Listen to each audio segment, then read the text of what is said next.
Thank you very much. It's nice to be out here in God's country, and I have sailed here on the bay for many years, and for sure, this is quite the natural arena for yacht racing, and the America's Cup to be out here to look at these waters is almost beyond belief.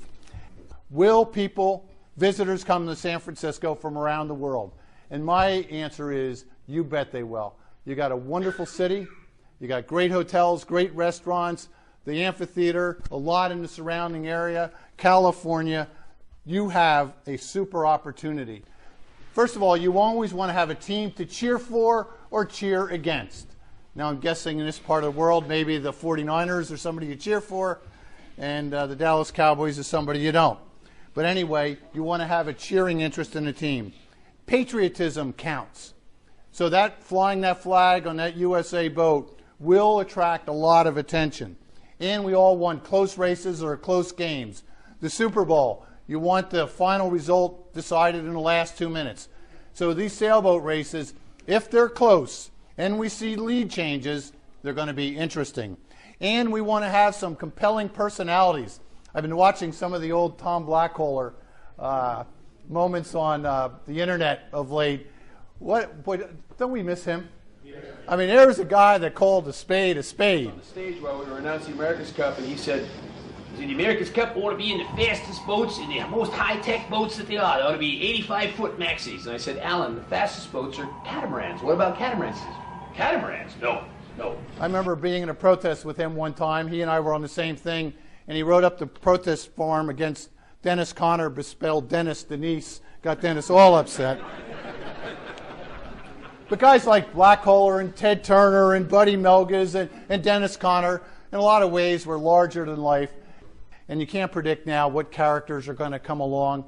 But I will tell you, the winners of the athletes are going to be the ones that are fun, colorful, engaging, and not scripted. And what else do we like? Well, we're going to like the speed. The America's Cup has always been about speed.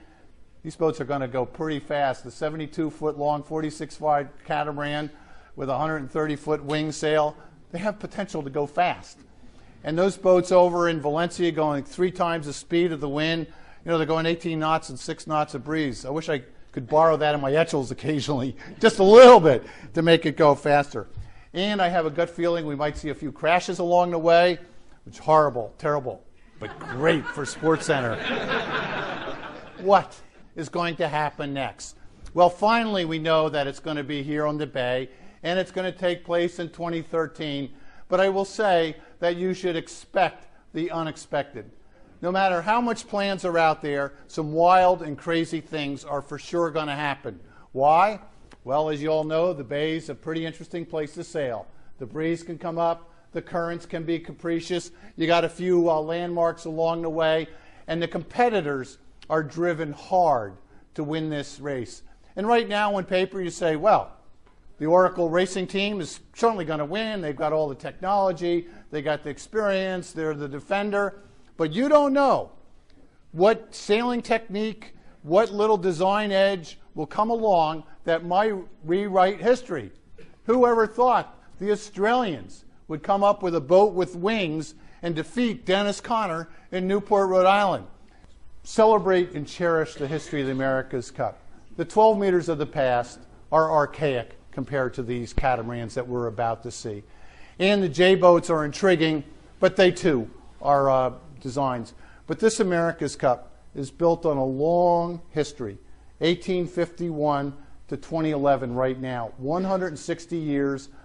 But each of these boats was the fastest, most sophisticated design at the time they were racing, and the sailors pushed the boats to unbelievable limits. Charlie Barr, 1903. 5'4", and he was on board the boat, but he was tough as nails. And Nathaniel Green Harrisoff built a skimming dish, basically, with a 218-foot mast, and named Reliance. And the only reason he built this wild, crazy boat is he knew there was only one guy in the world that could handle it, Charlie Barr. And Nathaniel Harrisoff actually sailed on all 6 of the America's Cup boats that he designed and built, and was on the crew. I mean, really intriguing, engaging stories. So I would celebrate the past and think about how cool it is to have here. And the Australians, to their credit, took the attitude, we're glad to have the Cup here. It's a big moment in our history.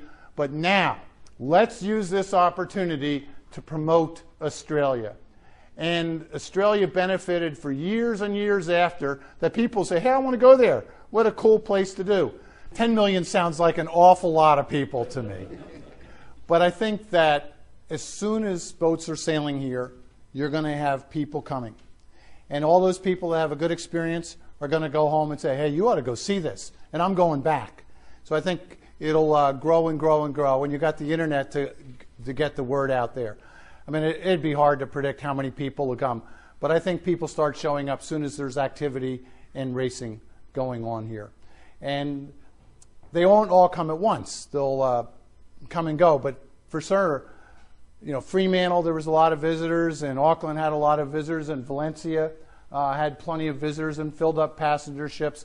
And I think you're going to find a lot of visitors here, and you'll probably break the record, I'm sure, of having, because you've got such a good, easy to get to accommodating place. Easy from Asia and from the rest of the United States. Now, I've lived and breathed this regatta for a long time. 1962, 12 years old, Newport, Rhode Island. My family went up to Rhode Island to take a look at the America's Cup. And I got to tell you, as a 12-year-old, to see those 12 meters being out-towed to the starting line was quite awe-inspiring. And then for me, a miracle happened. 15 short years later, there I was in a uniform on one of those boats out there sailing. And I've been on a winning boat, which I can report is great. I've also been on some losing boats I can report is not as great. And as John pointed out, I have covered this event for a long time for ESPN. And I've been part of venues and various teams. And so I look at the America's Cup with very wide eyes. And there's a lot that can be done with the trophy. But here's my first message. To actually get something out of this, you need to be prepared to put something in. There is no free lunch here, and you have to be clever, engaged, and put something into it. And if you do, the rewards will come back to you. Because of all the sporting events in sailing, this is the only one that reaches beyond the normal sailing audience. As much as Latitude 38 and Sailing World wants to hope that we're reaching the whole world, the fact is these publications are reaching passionate sailors. And America's Cup has that ability to reach out beyond that. These races are going to be exploited in ways that maybe none of us understand. I mean, you've got the Silicon Valley just down the street here, and what could happen communicating this event could be quite special. For the city of San Francisco, the whole city needs to be accommodating and welcoming. And the fact that you got the city council to have an 11-0 vote and everybody on both sides of the aisle. See, you do have politicians on both sides of the aisle here, don't you? I'm sorry, I couldn't help myself. I live near Washington, D.C. and You might be in the room, be careful. Yeah. Anyway, but everybody's behind it. So being welcoming, easy access to the waterfront. You want to be able to see these races. And whether you're on Angel Island or Alcatraz or along the city front or over in Sausalito, it looks to me, and John Craig's coming here in a little while, he's going to explain the course, but it looks to me there's going to be a lot of places to be able to see these races. And for that reason, you're going to find a lot of people come here. So the question is, how do you get America to come to San Francisco to see these races? I would recommend is sending ambassadors out around the country and around the world to talk about how cool it is in San Francisco. I mean, just think if you got a speakers group together of half a dozen people and asked everybody to speak 6 times, 36 presentations around the United States, inviting people to come. You can do this at boat shows or various club meetings, and tell the world that you're open for business. Come here, and what are you really selling? What you're selling is having a good time. That's why you want to come to the America's Cup and be part of history. So what about the venues? Well, we've seen some small towns and some big cities for the Cup. And the small towns like Fremantle and Newport, the America's Cup dominates. San Diego, 7th largest city in America, got lost a little bit. Valencia, a medium-sized European city, it it almost dominated, but half the population didn't know what was going on there. Auckland, you knew the America's Cup was going on, the city of sales, everybody's there. So in San Francisco, what's it going to be? Is it going to be just a little sidebar event? Or when you get to the airport, is there going to be some signage? Are people going to talk about it? Are the taxi cabs going to say, oh, you're here for the America's Cup?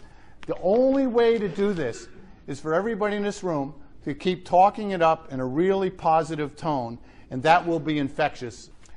For advertisers, for sponsors, the question they're going to ask is, will my association with the America's Cup improve the visibility and reputation of my product? And most importantly, will I sell a little bit more as a direct result? And let me leave you with one message, even though I gave you a lot of nuts and bolts here today. Remember this, and if you use this one thing, everything else becomes simple. The sport of sailing is all about having fun. That's what it's all about. I hope you have fun with this. Thank you very much, everybody. Thank you. Thank you.